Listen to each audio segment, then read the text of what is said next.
Several at the gathering greeted me with warmth and curiosity rather than scrutiny.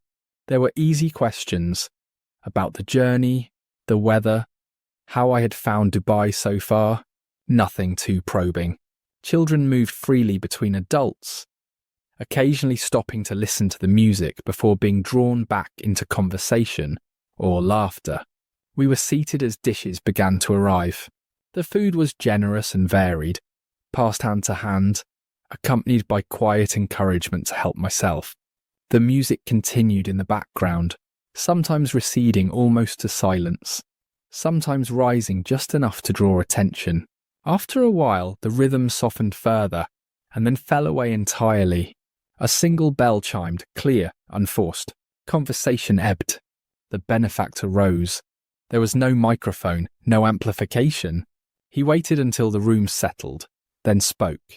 What followed is recalled as faithfully as memory allows, shaped by the moment rather than any recording. He spoke briefly. He began by acknowledging the gathering itself, then turned, quite deliberately, towards me. He said that my presence would surprise some in the room, that until this week, no one from the Western world had ever sat with him in the private wing. He explained, without detail, that I had been assisting him with work of unusual intricacy, and that my contribution had been of great value. You will all be wondering why the doctor is here, and what this work concerns, he said. I assure you that, in a few months' time, he will publish the substance of our discussions. Until then, I ask only that you trust my judgment, as I have trusted his. He paused, then spoke of continuity rather than achievement, and of restraint as a form of care. Care for one another, and for what must endure beyond individual ambition. He made no reference to decisions taken, nor to outcomes secured. Instead, he spoke of gratitude, of trust, and of the quiet strength that comes from standing together. When he finished, he inclined his head and resumed his seat. There was no applause, only a collective easing, as though something had been acknowledged and set gently back into place.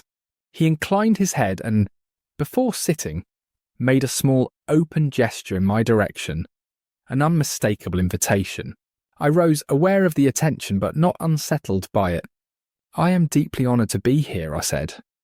When I first received a call from your husband and father, I briefly wondered whether I had misunderstood the situation, or whether there was an assassination plot I'd somehow wandered into. A ripple of soft laughter moved through the room. I thanked him for his trust and spoke of his intelligence and, more importantly, his empathy. I said that over the course of the week, I'd come to understand not only the scale of his responsibility, but the care with which he carried it, that it was rare to encounter power held with such attentiveness to its human consequences. I kept it brief. There was no need for more. With that, the evening flowed on again. The music returned, and the dancers resumed their measured steps, the rhythm steady and grounded. No one stopped talking to watch. It was simply there, part of the fabric of the evening. I noticed how the benefactor listened more than he spoke.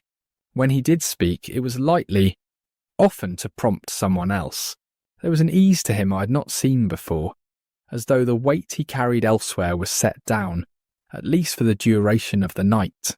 At one point he caught my eye across the table and offered a brief, knowing smile. It seemed to say, "This too matters." As the evening wore on, conversation drifted and reformed. Some guests stood to greet new arrivals. Others remained seated, absorbed in quieter exchanges. I found myself talking with one of his relatives about everyday things, travel, work, the pace of modern life. The ordinariness of it felt grounding. When I finally stepped back for a moment, taking in the hall as a whole, the significance of the evening settled on me. This was not a display of wealth or influence. It was a gathering shaped by continuity, people bound not by power, but by relationship. I understood then that this was how the benefactor wished to end the week, not with conclusions or declarations, but with presence, with music, shared food, and the quiet affirmation of those who would live with the consequences of his choices long after the rooms of power had emptied.